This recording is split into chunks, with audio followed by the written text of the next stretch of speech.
Welcome to the Further Light Podcast, presented by Wisconsin Freemasonry, helping you accomplish your Masonic goals through education and more light.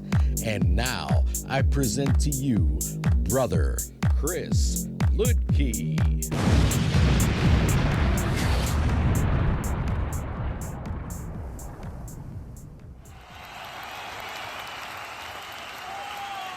Listeners, scholars, brothers, this is Brother Chris Lidke, and today I want to talk about, well, a bit of grammar. There is a certain brother, a certain worshipful brother, who goes on and on about the missing comma, and to honor him in the summer shorts, I want to read worshipful brother Pat Choka's article on revisiting the legend of the missing comma. And this has been an ongoing joke if you've listened to Symposium or seen me otherwise interact with Brother Choka in interviews or elsewhere. We talk about this a lot. And I do want to honor him by reading his article on it. And he's referring to a specific comma, but we'll get to that. So, revisiting the legend of the missing comma. Admittedly, there is not much discussion on this topic these days. It has become more of a joke between several of us than a topic of debate. There was a time, not long ago, that there was as much debate around the legend of the missing comma as there was around which way the compasses should point on your Masonic ring. Inward. Moving on. I've just started a whole debate here, and that's fine. When it comes to understanding the ritual, every word, phrase, and sentence needs to be carefully considered within the context of the ritual and Freemasonry itself. This is the case when we consider the legend of the missing comma, a slight change in grammar that may seem subtle but changes the context of the ritual.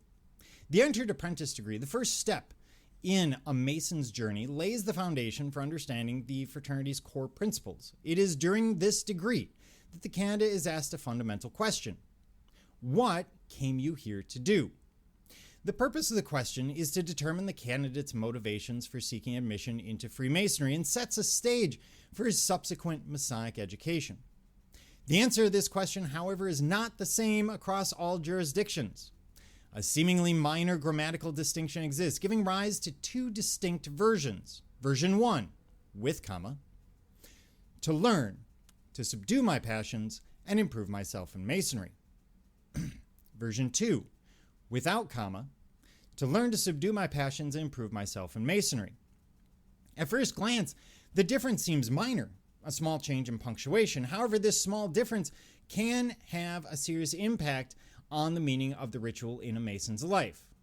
The presence or absence of the comma subtly shifts the emphasis of the statement, leading to a different interpretation of Masonry's primary objective. The first version describes three distinct purposes: to learn, to subdue my passions, and to improve myself in Masonry.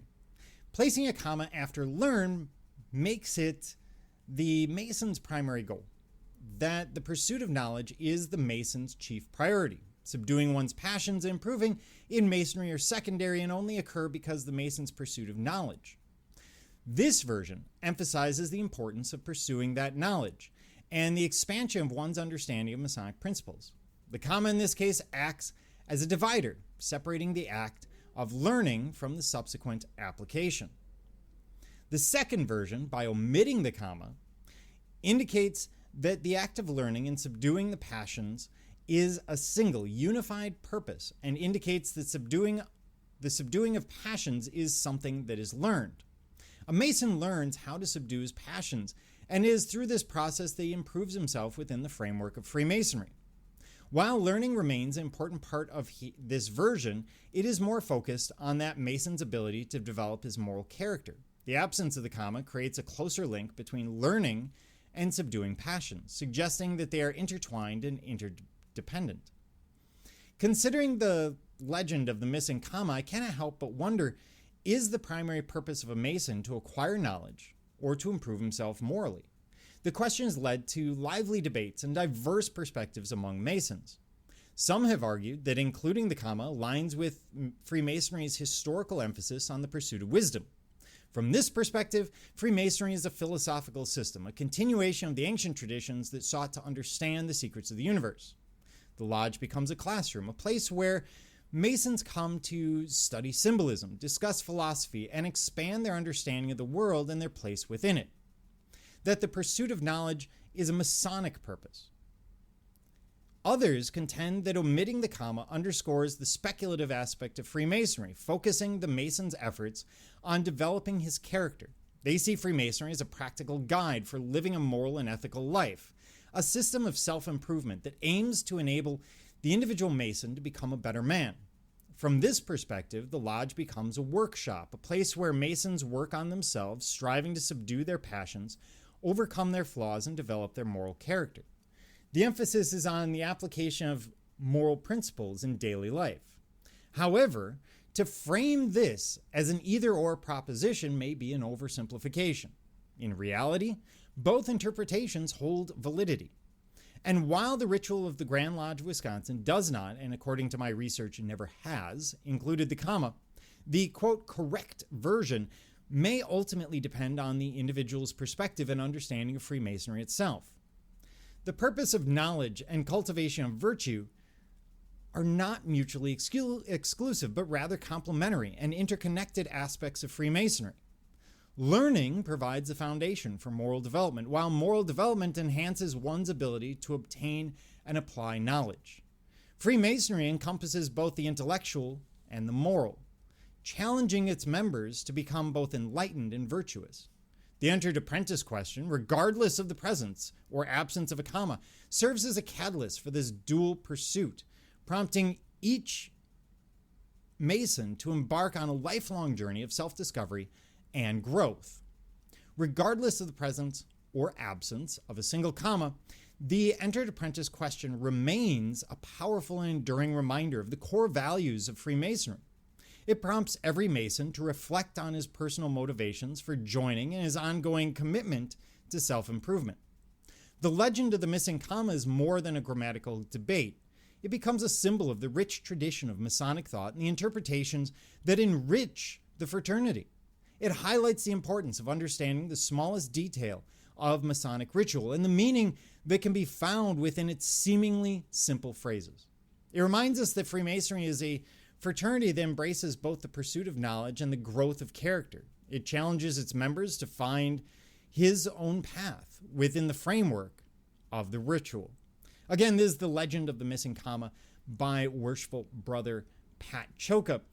And I think he has a point. It's really an interesting debate. Yes, we're arguing over one piece of grammar. However, that piece of grammar can change how we look at things. And his point is maybe it doesn't matter. Maybe the fact that we argue about it is the point. Because at the end of the day, it's not about whether the comma exists. It's about having the discussion of this comma, of the meaning of Freemasonry. We're all enriched by it after all. So, very interesting points from Worshipful Brother Pat Choka. That being said, thank you for joining me, Brother Chris Licky, and the entire Further Light team on your quest to find more light through Masonry. Are you interested in learning more about Freemasonry in Wisconsin? Visit wisconsinmasons.org to learn more about Masonry and access further educational content and more light. Once again, that address is wimasons.org. Any questions, comments, or suggestions, please email us at education@wisconsinmasons.org. And thank you for listening.